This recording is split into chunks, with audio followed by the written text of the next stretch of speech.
Hello guys, तो कैसे हो आप लोग।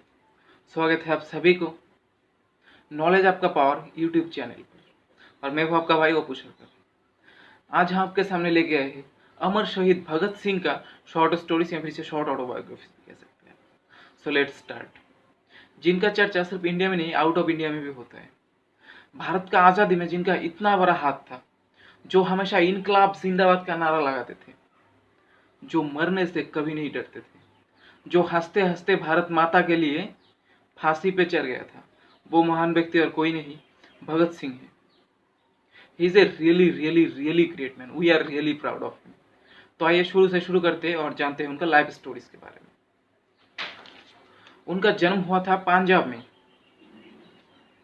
27 सितंबर 1907 में।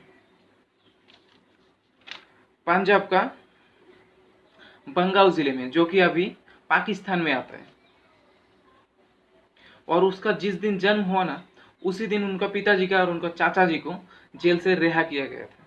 वो भी फ्रीडम फाइटर है, आज़ादी के लिए लड़ते थे, तो उनको रिहा कर दी गई। इसलिए उस दिन को 27 सितंबर को बहुत ही शुभ दिन माना जाता है। इंग्रेजों के ऊपर नफरत तो उनको बचपन से ही थे, क्योंकि उनका पिताजी का खून में ही आज़ादी का खून बह रहा था। तो ऐसा ही कुछ आप समझ सकते हैं। वो इंग्रेज को इतना नफरत करते थे ना कि इंग्रेजों के स्कूल में पढ़ने तक भी मना कर दिया। वो एक वेद का स्कूल में एडमिशन लिया। वो स्कूल का नाम था दयानंद वैदिक हाई स्कूल। उस स्कूल से उन्होंने पढ़ाई की। स्कूल लाइफ में ही वो आउट ऑफ सिलेबस 50 बुक्स पढ़ डाला। बहुत ही इंटेलिजेंट था वो। उनका बुद्धि बहुत था। वो एक बुद्धिमान व्यक्ति थे। तो वो स्कूल में बहुत ही अच्छा परफॉर्मेंस किया।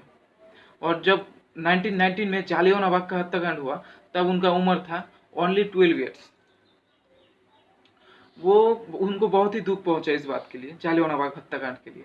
वो 40 माइल पैदल चल के जालियांवाला बाग गया और वहाँ पे जब देखा कि लोग बचने के लिए कुएं पे कूद पड़ा, कुएं का पानी सब लाल हो गया था खून से, उनको बहुत ही दुख पहुंचता है। और वो खून भरा मिट्टी को बाटली में डाल कर लेके आता है घर पे।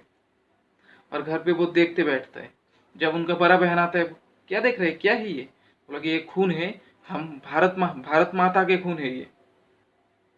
इंग्रेजों ने बहाया ये खून, मैं इंग्रेजों को कभी नहीं छोड़ूंगा, उनको मौत का घाट उतरूंगा। ऐसा था उनका पॉलिसी। तो ही is a really great man. तो आगे जाके होता क्या है, जब उनका उम्र 17 साल है, तब वो कॉलेज में एडमिशन लेता है। ऐसे तो वो 14 साल की उम्र से ही फ्रीडम फाइटर कहलाते थे, क्योंकि 14 साल की उम्र से ही इंग्रेजों को मारना शुरू कर दिया था उन्होंने।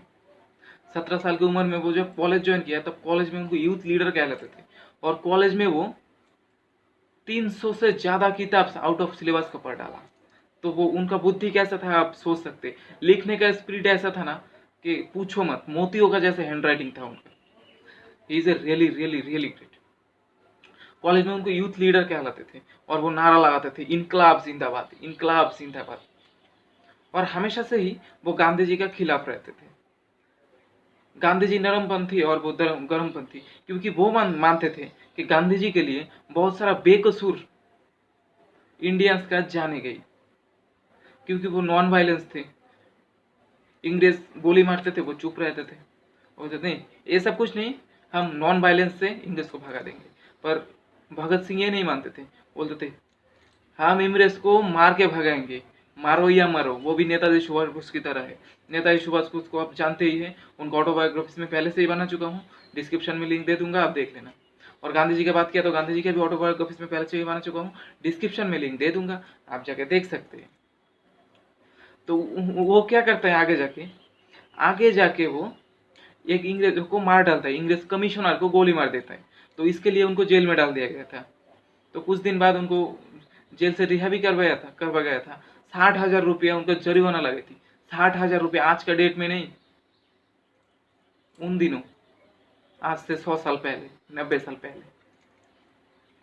तो आगे जाके उनका जो माँ था, उनका माँ कहते थे कि तू शादी कर ले, तेरे नाल कुरी देखा है।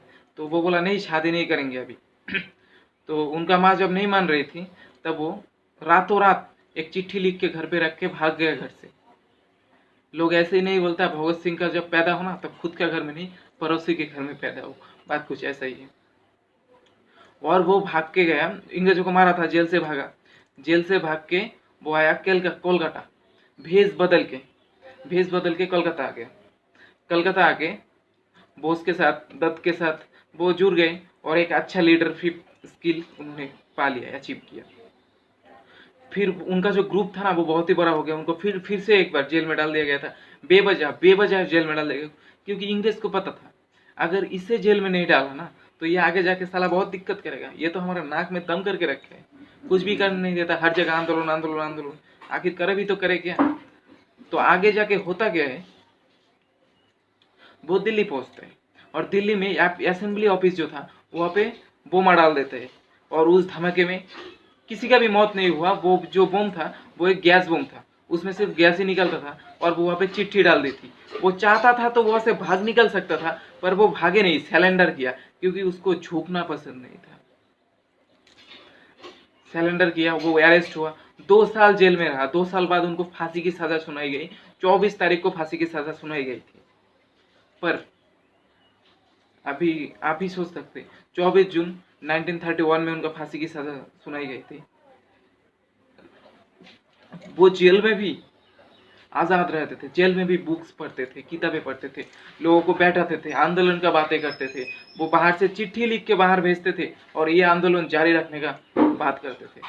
वो हमारा एक सच्चा देशभक्त, ऐसा देशभक्त हमें कभी नहीं मिलेगा।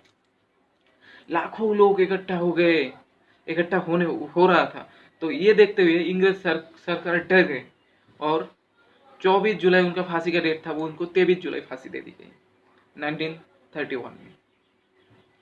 और वो उनको फांसी दी नहीं गई थी, वो हंसते हंसते फांसी को चूम के फांसी पे चढ़ गई थी। वो भी खुदीराम बोस की तरह है। खुदीराम बोस का ऑटोग्राफ इसमें पहले से ही बना चुका हूँ, डिस्क्रिप्शन में लिंक दे दूंगा, आप देख लेंगे। और उनका नाम में ये जोड़ दिया जाता है, अमर शहीद Bhagat Singh. We are really really really proud of you. अगर भगत सिंह नहीं होते थे ना तो शायद इंडिया इतना जल्दी आजाद नहीं हो पाते थे।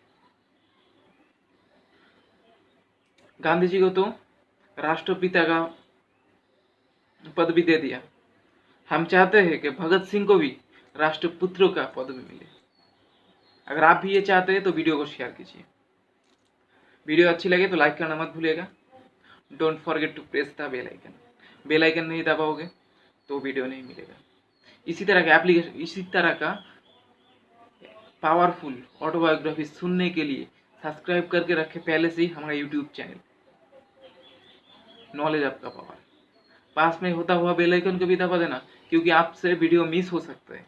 एक भी वीडियो को मिस मत करना। दिल में कुछ बात है तो कमेंट में बता देना। Thank you very much. Like करना। और कुछ रह गया क्या? कुछ भी नहीं रहा। तो आज के लिए इतना ही। Bye bye. जल्द ही लौटेंगे अगला वीडियो लेके। तब तक ख्याल रखना और अच्छा रहना। अगर मुझसे कुछ गलती हो गया तो प्लीज़ प्लीज़ प्लीज़ मुझे माफ़ कर देना।